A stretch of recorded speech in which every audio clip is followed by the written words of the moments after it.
Jadi ada usaha oleh Allahyarhamku Aziz dan kementerian pada masa itu, dan kami pun mendukung. Ada asasi, ada program khas untuk bantu anak-anak Melayu supaya boleh bersaing. Jadi program begitu harus kita kekalkan supaya jangan jadi besok keadaan di mana tempang. Jadi dalam fakulti perubatan dan maka jumlah anak-anak Melayu itu akan sangat kurang. The quota ratio is 90%, right, for Bumis? From what I checked for the matriculation program, Okay. 90% for the Bumis and 10% for the non-Bumis. Non-Bumis, okay. This is related to public institutions lah, public Yes, universities, public schools and all that. Okay. So you want to know like, is it a fair system? What do you think about this system actually? I would say it goes back in history whereby this quota system was developed when the Barisan Nasional was still in power, when it's still governing as the administration of the country. I would say close to almost 70 years. And this has nothing got to do with during Najib's time or even Tun Mahathir's time. This one goes way back during the founding fathers of Malaysia, Tunku Abdul Rahman, and also the founding members also were UMNO, you see. So, and UMNO used to be derived from the Malayan Union, which is of course to protect the rights of the Malays. In turn, that's how the term Bumiputra came about, you see. But in general, the quota system have been looked upon as something that is very controversial and also has been very unfair to a lot of the people out there, particularly the students, especially the ones who want to pursue their further education and stuff like that. But in my opinion about the quota system, it should be abolished in some manner, but they can still retain the Bumiputra status, at least for the Malays, but they should create certain competition for the Malays to, not to say outrank the Chinese and the Indians, but in a way to compete with the non-Malays, so that in the education level across the board, whether you're an SK school, SMPA school, or public university or college for that matter, Malays should be competitive. Yes, You see, yes, because yes. education is very important, That is very at least for the youth. So I guess for the Malays, right, I know people have been saying things whereby Malays are very complacent, lazy, slow, cannot pick up against the Chinese when it comes to the education. But I believe Malays are also smart, but Malays are being spoon-fed to be complacent, thanks to the whole system that was created more than 60 to 70 years ago. See? Yeah, I think it's more like how our country has now developed, and it's not how we have to say, because like this system became controversial as now how our country has developed. Yeah. It's not that simple anymore. Correct. So this thing can be quite, how to say, a controversial thing. Yeah. It Because is. it's been brought, like you said, it's been generations. Yes. It's been something that's already been in the country for so long. You can't just take away something so there's easily, involvement. right? Yeah. But yeah, I think you should always make education competitive, right? That's how schools work. I don't know about other schools, but in our school we always have like rankings. Yeah, it's like exams. And then they rank you by your grades on the class, at that Correct. time. But that is the competitive nature, lah. Yes. Well, I guess in all honesty, I guess there's no point in being competitive for the sake of it, because we do want to see the Malay majority community, or especially for the youth also, to be as educated as well, you see, if you're comparing amongst the Chinese and the Indians. Look, going back during my days, I was actually the last batch to be taught in English for both subjects of maths and science. Immediately after I finished my SPM in 2006, the following year, the next batch, the Form 5, was already learning English. I was the last batch to actually picked up Malay, actually. The following batch was already learning English. So when, in my experience, how I went through many tiers of education, going back from SK to SMK, I noticed there's a lot of discrepancy in terms of how the teachers will actually teach the students in school, the public schools and the government schools, and also the syllabus also that was being taught, and even the teachers themselves, they were not very proficient in English. Even the ones who tried to teach maths or even science or even the science subjects like chemistry, biology, physics, and maths, a lot of them struggle were to translate everything into English. So Malay was a much more easier way to convey that to the students, at least for my batch, right? But I'm pretty sure, I think in your generation, because you guys were much younger than me, I think most of the subjects you had to learn in Malay, correct? There you go. Yeah. It was very difficult. So again, it goes back to the system that has been embedded into this country for so many years. So unless a minister or the current Prime Minister Anwar Ibrahim can do something about it, were to revamp the education ministry in order to bring up the levels to be on par with Singapore and Japan. I mean, despite what the Minister YB Fadlina said about our education being good right now, unfortunately it's not. Because we've seen too many school dropouts, we've seen too many students not completing the SPM and ending up doing all those food rider jobs, just for a quick buck. Food Panda, Grab rider kind of thing. So it's quite sad to see that. Yeah, our education level right now is compared to Singapore's or other Western countries is comparatively low. It is. And despite Singapore's education system is also centralized like Malaysia. So everything you have to follow with the education ministry in Putrajaya. So I guess maybe you probably would ask me questions about, if there's a way we can actually change how we actually go about in the education for the future. I mean, I have some ideas of my own, but definitely we have to come from the top level, which is of course the Ministry of Education, MOE. It has to start from somewhere. Understand. Otherwise, the youth's future is in danger. But like you said, right, to centralize, like following a centralized system, would it be very hard? As like you said, it's been brought from generations already, right? So to centralize everything, actually, it's been centralized. Actually, what I'm suggesting is to decentralize. So basically, you cut off the entire main network that connects from the ministry to the public school system. So in a way, once you decentralize the education system, the public and government schools have the opportunity and the freedom to create their own curriculum and activities as well for the students. So a lot of people don't know this, you see. It's like one standard 6-book, something that I can read in an urban area, is also similarly catered to the rural area, in the kampong area, where the students are also learning the same syllabus and content as well. It's just that in the rural area, in the kampong areas, most of them cannot cope because they have a bad command in English. They can use their own way, like you're saying. Exactly. Cater to that particular demographic and that area. You see? Decentralize the whole system. Decentralize the whole network. But how about, let's say, like cultural? Like, let's say in an area where it's quite diverse. There's like Chinese, there's Malay. Then what would be the medium for that language taught? Then I guess they have to create a syllabus whereby it will cater the masses, especially for the urban areas, more particularly in Selangor and Klang Valley, because this is a much more urban state. So I think they should create whereby it only caters to that particular demographic. But once you move up to Pahang, Terengganu, Kelantan, Perlis, Kedah, they should create a syllabus only for that particular states. So it's more like states lah. Correct, go by states. Yes, because what I'm going to learn in physics in Selangor may be very different how the physics are being taught in Kelantan. You see, it'll be very different. There'll be a lot of language barriers.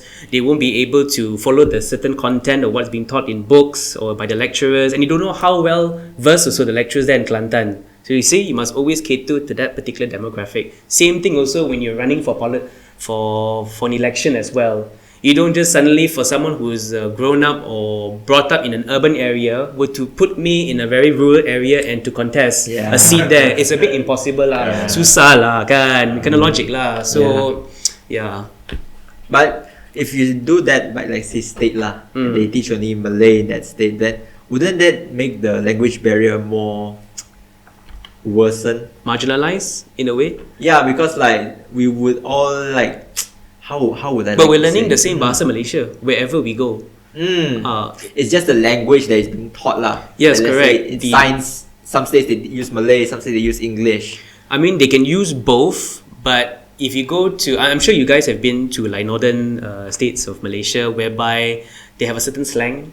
Yes, they do have a certain slang. Yes. Like demo Kelate, molek, that's Kelantan, right? Or in Terengganu, we say here in Selangor ikan, but there you say ikang. Ikang, the NG one, Yeah, right? they use the NG at the back. Very weird, So you have to cater to that voice piece, you see.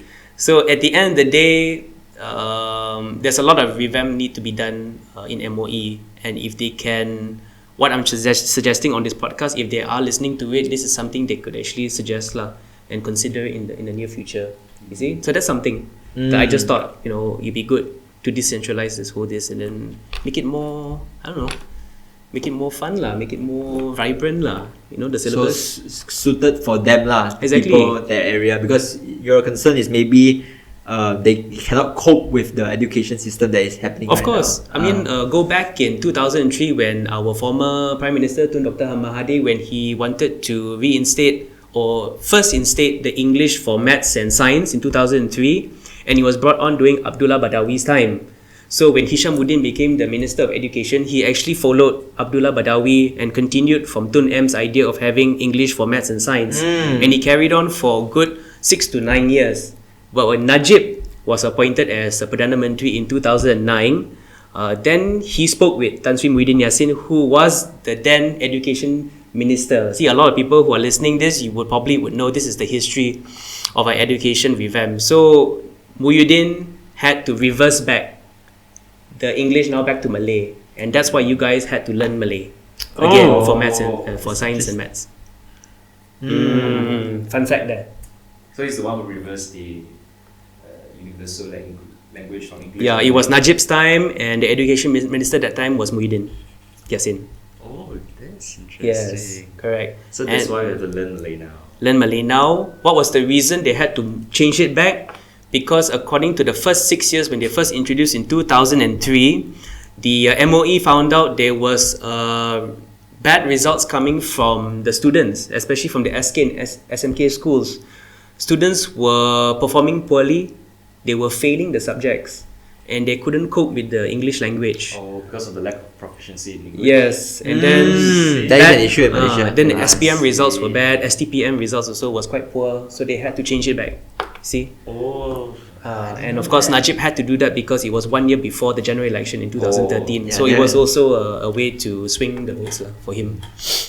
But would that be fair, do you think, for the other races, Yeah. ethnics, like let's say for like the Chinese or for the Indians to like at your time it was English.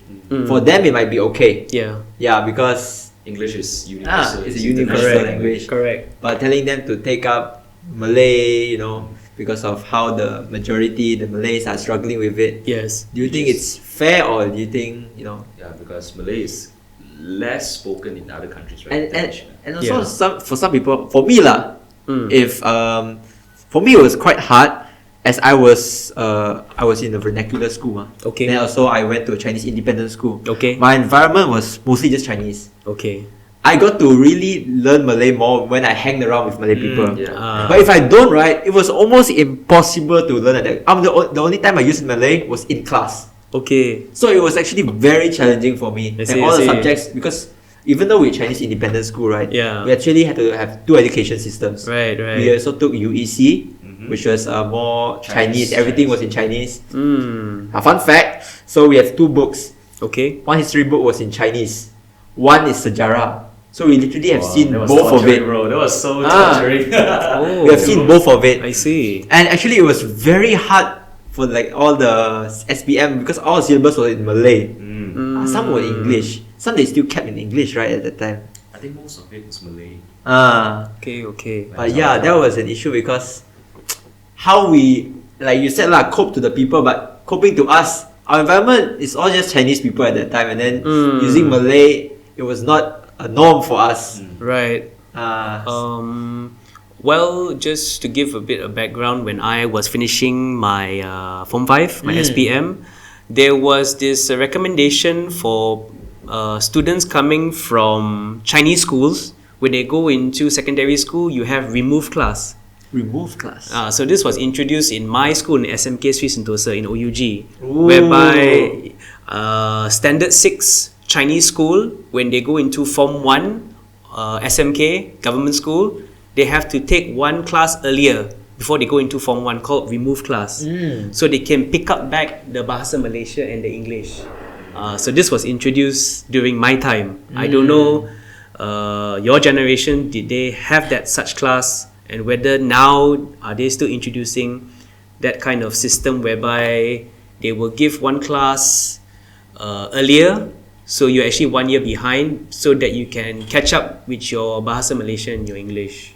I don't know whether they still do it or not, but yeah, this is also another interesting thing about what I had to go through as well. But let's say as for people who didn't went to SMK, they went to independent school, private high schools. Okay. So how would that work for them? Because they also have to follow the education system. You can't just really be independent. Yes. Right? You still have to follow.